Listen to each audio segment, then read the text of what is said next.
Video start करने से पहले आप सभी को बता देना चाहता हूं कि इस वीडियो में जितना भी कंटेंट लिया गया है वो सब राजस्थान माध्यमिक शिक्षा बोर्ड की पाठ्य पुस्तक माइक्रो मैक्रो इकोनॉमिक्स से दिया गया है। तो आप वीडियो को समझने के लिए बुक की भी हेल्प ले सकते हैं।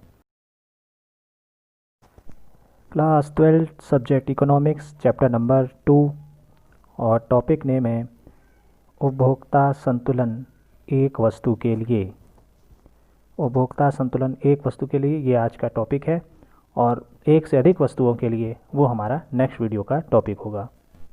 ये देखिए, ये जो आप देख रहे हैं ये आपके बुक का है जो पेज नंबर 14 पे दिया गया है नीचे की साइड, और इसी में से समझना है हमको ये MUX इक्वल टू PX ये समीकरण, इसको हम समझने की कोशिश करेंगे। ये समीकरण किस लिए है? ये समीकरण समसीमांत उपयोगिता का जो नियम है उसके अनुसार जो पहली स्थिति है यानी कि एक वस्तु के लिए संतुलन, उसका ये समीकरण है कि एक वस्तु में उपभोक्ता जब संतुलित होगा जब उसकी मार्जिनल यूटिलिटी उसके द्वारा दिए गए प्राइस के बराबर होगी, यानी कि MUX इक्वल टू PX।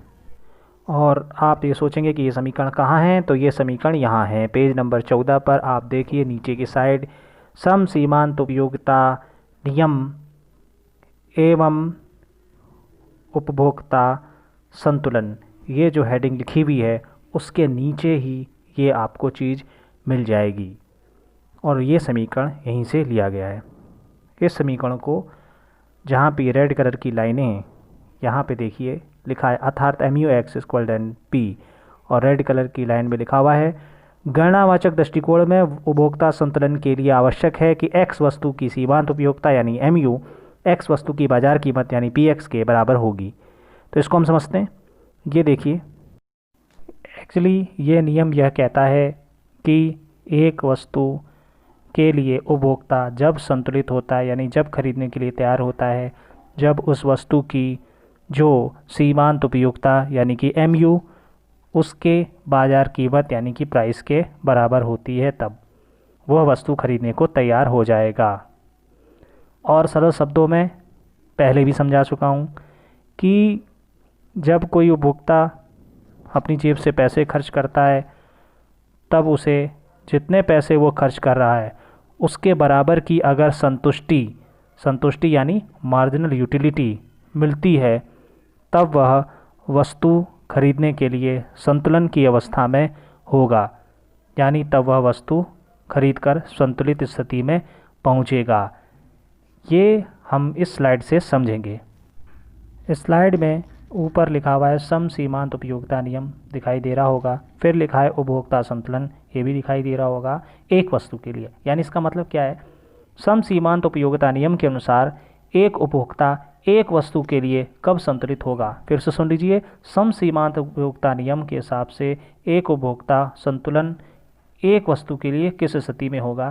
तो वो स्थिति नीचे ब्रैकेट एक देखिए बॉक्स में लिखी हुई है, जब वह संतुलित होगा, वह तब संतुलित होगा जब MUX इक्वल टू PX। तो पास में बॉक्स के देखिए दो लाइनें, वहाँ पे X लिखा हुआ है दिखाई दे रहा है। X बराबर वस्तु का नाम, वस्तु का नाम कोई भी वस्तु हो सकती है, बिस्कुट, दूध, ब्रेड, कपड़े, मोटरसाइकिल, कुछ भी। तो वस्तु का नाम यहाँ पे X हो गया।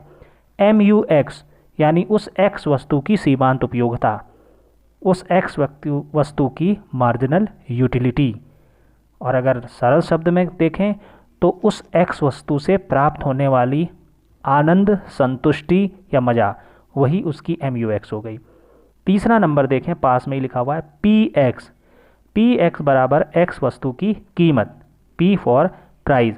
तो इस बॉक्स में लिखी हुई आपको सारी चीज़ें समझ में आ गई होंगी कि MU मतलब मार्जिनल यूटिलिटी ऑफ X बराबर PX यानी कि प्राइस X वस्तु का।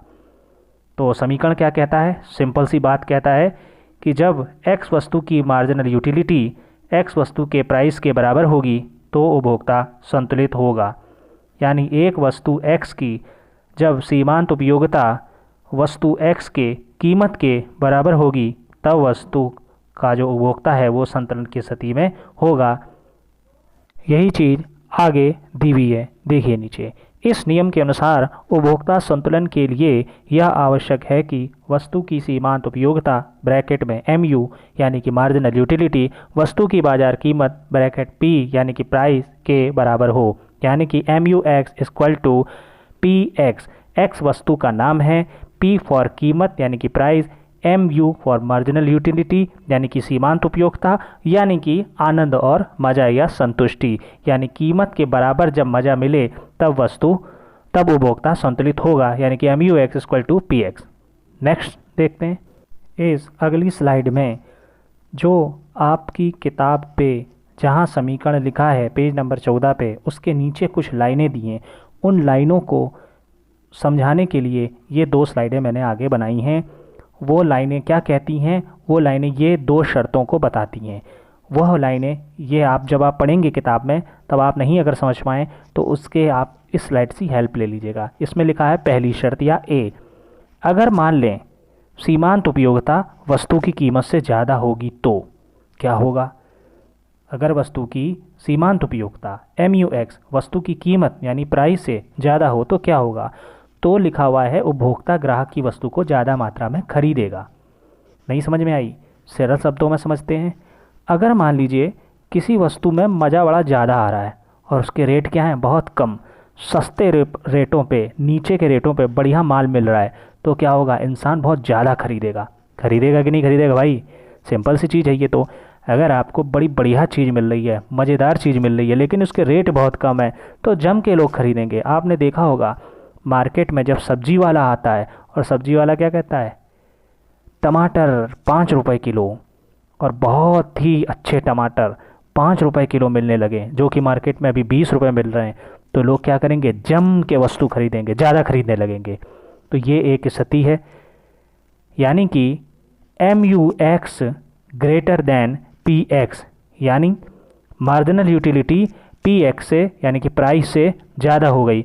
जब ऐसी स्थिति होगी तो वस्तु बहुत ज़्यादा मात्रा में उपभोक्ता द्वारा खरीदी जाने लगेगी, यानी कि नियम की जो शर्त है, क्या शर्त है?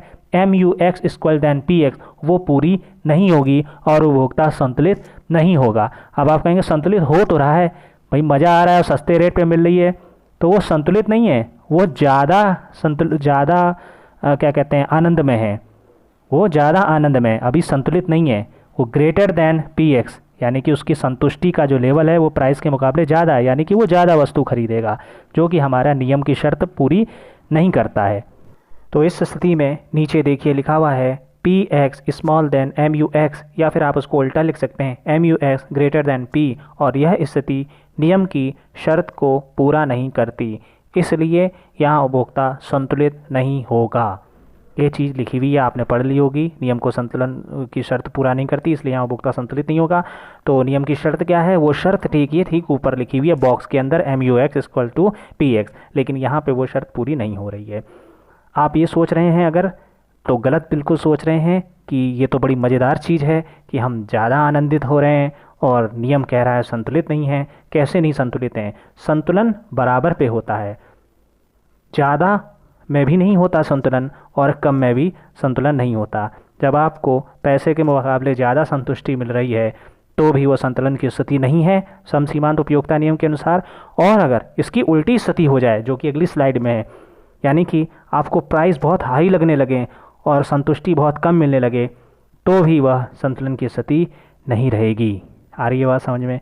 ये सी सिंपल सी है, जो पहली शर्त है जो कि किताब में लिखी हुई है, उन लाइनों में आपको ये चीज़ मिल जाएगी। अब आ जाते हैं हम दूसरी स्लाइड पे। आपको मैं एक छोटी सी बात और बता दूं, आपने अकाउंट पढ़ते हैं, हमने सभी ने देखा होगा कि हमेशा बैलेंस शीट बनती है। बैलेंस शीट कब बनती है? बैलेंस शीट का मतलब होता है तुलन पत्र, हिंदी में कहते हैं तुलन पत्र, तुलनात्मक अध्ययन करते हैं, और दोनों साइड बराबर होते हैं। आपने देखा होगा, ये नहीं होता एसेट्स बहुत ज़्यादा है तब बढ़िया है कंपनी के लिए। ऐसा है क्या? कंपनी एक कृत्रिम व्यक्ति है, ये सभी आप लोगों ने पढ़ा है, कहीं ना कहीं बिजनेस मैनेजमेंट में पढ़ाया जाता है, कंपनी के विषय में बताया जाता है। तो ये बताया जाता है कि कंपनी एक कृत्रिम व्यक्ति है, तो जब वो व्यक्ति संतुलित हो रहा है क्या? अगर उस व्यक्ति का जो बैलेंस शीट है, उसका तुलन पत्र है, उसमें एसेट्स बहुत ज़्यादा हो जाएं और लायबिलिटी कम हो जाए, तो क्या अब उस कृत्रिम व्यक्ति को संतुलित मानोगे? क्या उस कंपनी को संतुलित मानोगे? नहीं मानोगे ना, आप कहोगे कि भाई लायबिलिटी के बराबर होनी चाहिए एसेट्स, या फिर मान लीजिए लायबिलिटी खूब ज़्यादा हो जाए और एसेट्स कम हो जाए तो कहोगे नहीं यार ये तो बिल्कुल संतुलित नहीं है, ये तो लायबिलिटी बहुत ज़्यादा हो गई और एसेट्स बहुत कम हो गई। नहीं नहीं, संतुलित नहीं है। तो संतुलित कब है? जब 100 रुपये लायबिलिटी में हो और 100 रुपये एसेट्स में हो। ठीक उसी प्रकार से यहाँ भी यही चीज़ है, M U X equal to P X हो, यानी कि कीमत बराबर हो उससे मिलने वाली संतुष्टि के, तभी एक उपभोक्ता संतुलित होगा। ये नहीं कि ज़्यादा संतुष्टि मिल रही है और प्राइस कम है तो क्या हो, उपभोक्ता ज़्यादा संतुलित हो जाएगा, ऐसा कुछ नहीं होगा। ठीक है, यहाँ तक ये स्लाइड खत्म होती है। अब आते हैं दूसरी स्थिति पे। दूसरी स्थिति क्या है? तो ये देखिए दूसरी स्थिति आ गई। क्या है? जब वस्तु की सीमांत उपयोगिता एम यू एक्स वस्तु की कीमत से कम होगी तो ग्राहक वस्तु की खरीद कम करेगा, यानी कि P X greater than M U X या M U X small than P X. यह स्थिति भी संतुलन की शर्त को पूरा नहीं करेगी, लिखा हुआ है इसमें। अतः यहाँ भी संतुलन नहीं होगा। फिर से 2 बार पढ़ लीजिए और मनन कर लीजिए, और अगर समझ में नहीं आ रहा तो मेरी बात को सुनिए। ये सरल शब्दों में ये कहना चाह रहा है कि, या ये शर्त यह कहना चाह रही है कि अगर जो हम जेब से पैसा खर्च कर रहे हैं उसके मुकाबले हमें संतुष्टि कम मिल रही है तो हम संतुलन की स्थिति में नहीं होंगे। कौन कौन होगा जो मेरी बात का समर्थन नहीं करेगा? सारे करेंगे। ज़रा सोचिए आप एक बात को, टमाटर जब 5 रुपये किलो मिल रहे थे, जो मार्केट में 20 रुपये किलो मिलते हैं, लोग टूट पड़ते हैं उसके ऊपर, तब क्या बोलोगे? हम अच्छे संतुलित हो रहे हैं। जबकि मैं कह रहा हूँ वहाँ संतुलित नहीं हो रहे थे। मान लीजिए वही टमाटर 20 रुपये वाले 100 रुपये मिलने लगे, ठीक है नहीं, मजबूरी में भले ही खरीदना पड़ जाए, लेकिन जो लोग नहीं खरीदना चाहेंगे, अरे बहुत महंगे, हटाओ छोड़ो यार, कौन करेगा, कम खरीदो, 1 किलो की जगह कौन करेगा, 1 किलो की जगह आधा किलो खरीदेंगे, अरे लोग 250 ग्राम खरीद लेंगे, लेकिन संतुलित नहीं होंगे। क्यों? तब कहेंगे यार बड़ा महंगा है, नहीं खरीदा जाता, बहुत महंगा है। तो दोनों ही ओर आप संतुलित नहीं हैं। टमाटर जब बहुत ज़्यादा सस्ते हैं तो आप खूब ज़्यादा मात्रा में ख़रीद रहे हो, और टमाटर अगर बहुत ज़्यादा महंगे हो गए तो आप कम मात्रा में ख़रीद रहे हो, तो संतुलित कहाँ हो? संतुलित तो जब ही होगे जब उसका विद्यमान मूल्य आपके बराबर की संतुष्टि देता हो, यानी कि वस्तु से मिलने वाली सीमांत उपयोगिता एम यू एक्स उसके मुकाबले का जो प्राइस है उसके बराबर हो। आ रही बात समझ में? लेकिन मेरी बातों को अगर ध्यान से सुन रहे हैं तो कुछ लोग अभी तो संतुलित नहीं हो रहे हैं। बी वाली जो स्थिति, इसमें संतुलित नहीं हो रहे हैं। इसमें कह रहे हैं हाँ महंगा है, नहीं खरीदेंगे, बिल्कुल हम नहीं खरीदते, ये तो संतुलन की स्थिति नहीं है। सही है सर, बी वाली बात आपकी सही है, ये संतुलन की स्थिति नहीं है, क्योंकि पैसा लगा रहे हैं और उसके मुकाबले संतुष्टि मिल ही नहीं रही, तो हम क्यों संतुलित होंगे? लेकिन जब ए वाली स्थिति थी उसमें मेरी बात को नकार रहे होंगे, उसमें ये कह रहे होंगे ये क्या बात हो गई भाई, उसमें तो संतुष्टि ज़्यादा मिल रही है, प्राइस कम है, तो संतुलित होंगे। और इसमें क्या कह रहे हैं? इसमें ये सोच रहे हैं कि भाई संतुष्टि तो कम है, पैसे ज़्यादा हैं, तो हम संतुलित नहीं होते। यहाँ दोनों ही स्थितियाँ गलत हैं। संतुलित शर्त वही है जो ऊपर लिखी हुई है, continue M U X equal to P X, यानी कि सीमांत उपयोगिता वस्तु की जो प्राइस है उसके बराबर हो, तब वह उपभोक्ता संतुलित होगा, अन्यथा इन दोनों ही स्थितियों में नहीं होगा। पहली वाली जो स्थिति थी, यहाँ पे कीमत कम थी और उपयोगिता जाती, वहाँ पे वस्तु ज़्यादा खरीदने लगेगा, यानी कि टमाटर 20 रुपये से 5 रुपये 2 रुपये किलो मिलने लगे तो लोग भर भर के टमाटर खरीदेंगे, यानी वहाँ भी संतुलन की स्थिति नहीं है, स्टॉक करने लगेंगे। और अगर टमाटर 100 रुपये किलो हो जाएँ तो लोग 1 किलो की जगह कोई 200 ग्राम खरीदेगा, कोई 100 ग्राम खरीदेगा, कोई बेचारा का खरीदेगा ही नहीं। आ रही बात समझ में? तो वहाँ पे क्या होगा? खरीद का मूल्य कम होने लगेगा। इसका मतलब दोनों ही स्थिति में संतुलन नहीं होगा। तो ये देखिए नेक्स्ट स्लाइड इसी बात को समझा रही है। तो अब देखिए निष्कर्ष क्या है। तो ये नेक्स्ट स्लाइड पे निष्कर्ष लिखा हुआ है, नीचे देखेंगे कि इन दोनों ही स्थितियों को नियम के अनुसार पूरा नहीं कर सकते, अतः उपभोक्ता संतुलन इस स्थिति पे होगा जब एम यू एक्स बराबर पी एक्स, यानी कि एक्स वस्तु की मार्जिनल यूटिलिटी, यानी कि एक्स वस्तु की सीमांत उपयोगिता उस एक्स वस्तु की जो प्राइस है, जो बाज़ार कीमत है, उसकी शर्त को पूर्ण करेगा, यानी कि ए और बी शर्त पूरी नहीं होगी। तो ये निष्कर्ष है। अब इस निष्कर्ष को हम सांकेतिक रूप में भी समझ लेते हैं। ये सारी जानकारी जो आपकी है वो पेज नंबर 14 पे बुक में नीचे के साइड सम सीमांत उपयोगिता नियम एवं उपभोक्ता संतुलन के बारे में जितनी जानकारी दी है उसको समझाने के लिए ये सारी स्लाइडें बनाई गई हैं। तो ये सांकेतिक और समीकरण का रूप। निष्कर्ष में पहला एम यू एक्स बराबर पी एक्स, यानी कि उपभोक्ता का संतुलन यहाँ पर होगा। ए कंडीशन जिसके बारे में हमने पहले चर्चा करी, M U X greater than P X, यानी कि जब संतुष्टि का स्तर प्राइस से ज़्यादा हो, कम प्राइस में ज़्यादा संतुष्टि मिलती हो, तो भी उपभोक्ता संतुष्ट नहीं होगा क्योंकि वो वस्तु की ज़्यादा मात्रा खरीदेगा।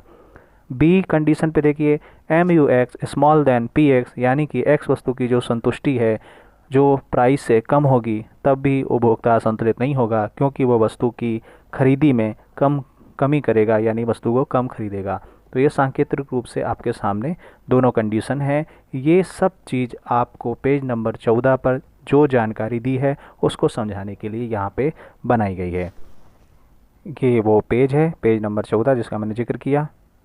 इसकी सहायता से, पेज नंबर की सहायता से आप उन स्लाइडों को समझिए और उन स्लाइडों की सहायता से इस पेज में लिखी हुई सारी बातों को समझिए। मैंने वीडियो बना दी है इस विषय पर। आई होप आप लोगों को ये जो समीकरण हैं या एक वस्तु के लिए जो उपभोक्ता संतुलन है ये समझ में आ गया होगा। अगर आपको कोई डाउट है तो आप व्हाट्सएप पे पूछ सकते हैं। होमवर्क में आपको वीडियो को पूरा देखना है। दूसरा, जो जो चीज़ें समीकरण के रूप में बताई गई है उन चीज़ों को अपनी नोटबुक में नोट कर लेना है। जो भी स्लाइड में आपको बताया गया है वाइट बोर्ड पे, वो सब आपको नोट कर लेना है और उस पर वीडियो नंबर 16 लिख देना है, जिससे कि थोड़ी सी आसानी हो जाए कि वीडियो नंबर 16 में क्या टॉपिक हमने पढ़ा है। अब दूसरी बात बोलता हूँ कि जो हमारा नेक्स्ट वीडियो का टॉपिक है वो यह है कि एक से अधिक वस्तुओं के संदर्भ में उपभोक्ता का संतुलन, यानी जब एक उपभोक्ता एक से अधिक वस्तुएं खरीदता है तब वो कैसे संतुलित होगा। ये वीडियो थी जब उपभोक्ता सिर्फ एक वस्तु खरीदता है तब वो कैसे संतुलित होगा। तो यहाँ पे ये वीडियो समाप्त होती है। Thanks for watching.